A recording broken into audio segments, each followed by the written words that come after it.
Hello and welcome back to the field office. Today I am going to demonstrate how I fold up a shirt for traveling. Now, previously I used to travel a lot for work. On some of the pieces of work, some of the projects I worked on, I'll be away 4 nights of the week. So I would pack up a couple of suits and 3 or 4 shirts for that period of time. And I used to fold them in a way to minimize the amount of creasing that would occur through traveling and to minimize how the shirt looked when it was worn with a suit jacket for the week. Most of the time I'll go to places I wouldn't necessarily need to re-iron my shirts.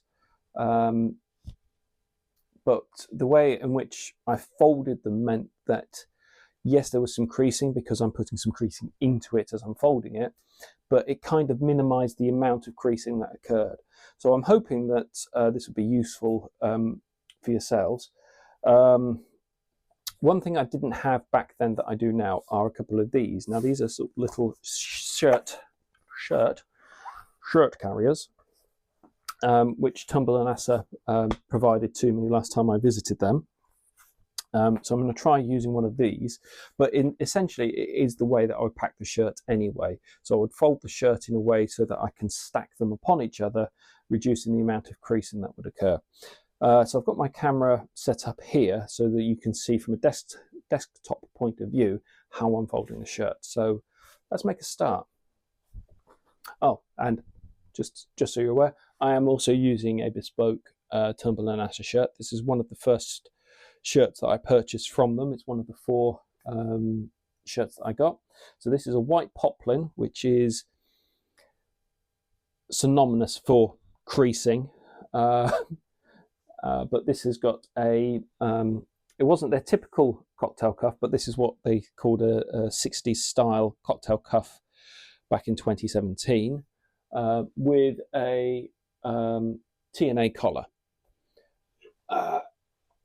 So let's get this folded. You can see I've got the shirt laid out.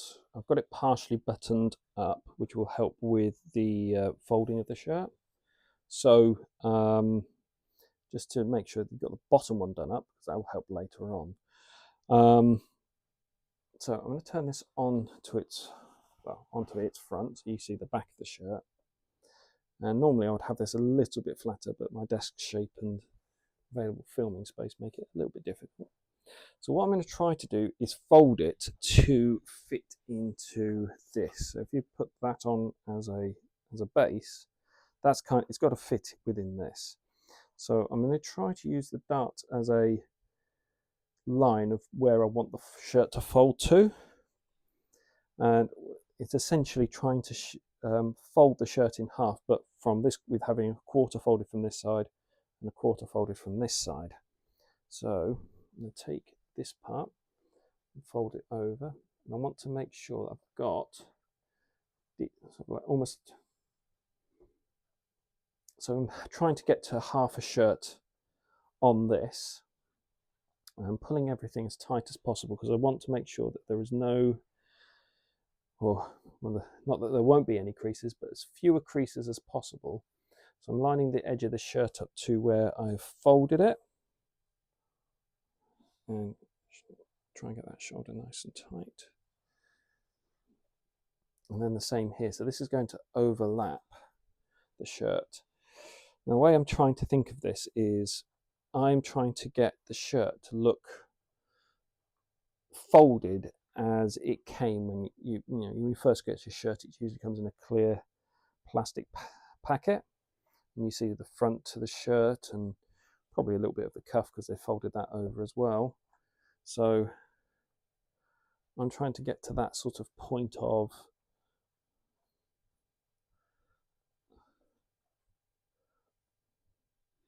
trying to fold it as it was presented when you originally bought the shirt.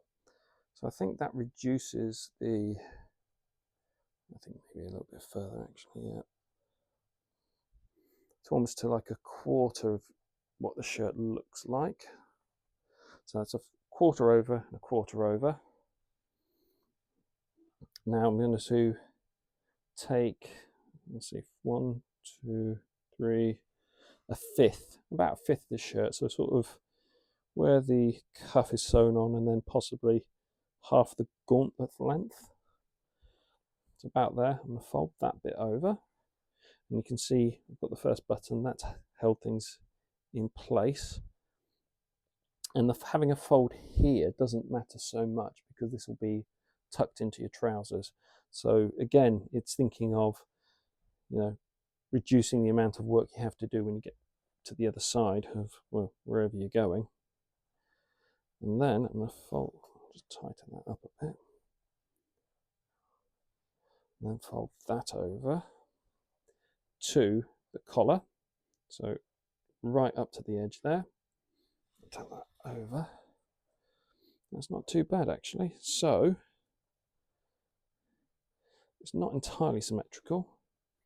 Now you have some folds down here, but they should be hidden by your jacket, even if you've got your jacket open.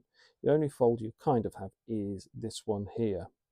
Now that would be less noticeable, I suppose, if you're wearing a tie with your shirt, which I tend to do. But yeah, I think that's pretty good.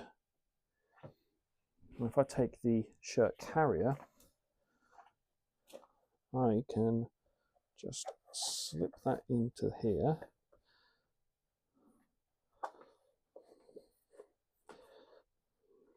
I'm just trying to be careful as I'm doing this. I'm pulling this from the...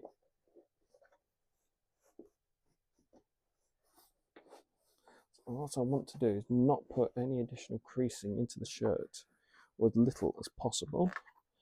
That's all gone in. And it's got a nice magnetic clasp there to seal it. Now, drop the hanger. And that is nicely folded now.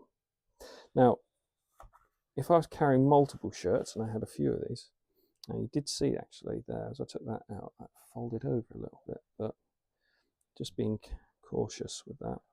Now, if I didn't have the carrier, or even if I did, what I would want to do is stack the shirts.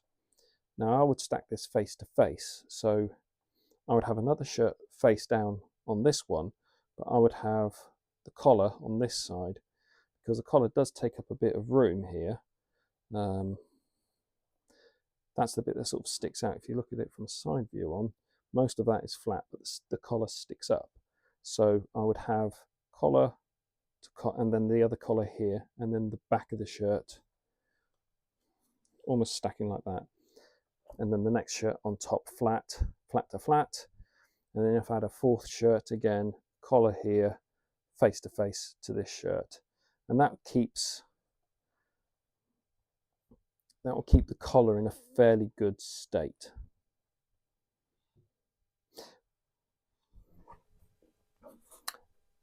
And there you have it. So I have one shirt packed up neatly in this packet, and you can see how, you know, flat that has made the shirt. So it makes it much easier for me to just stick that in my luggage. Again, I'd normally travel with multiple shirts. I'd probably have one for every day that I would be staying, the one that I'm traveling in on the day, and then also a spare one just in case, because mishaps do happen. So it's just important to have your extra shirt just in case. This is an incredibly useful luggage item to have. There are other things that you can use. There are these cube things that you can stick in your suitcase as well. I don't have any of those, but you know, this is a useful item to have. I hope that was useful. Obviously, I'm going to be using this shortly to go to London, hoping to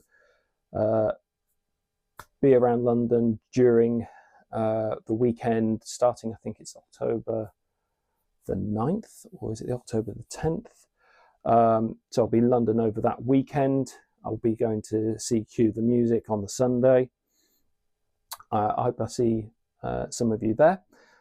But for now, thank you so much for watching this video. I hope you found some use from it.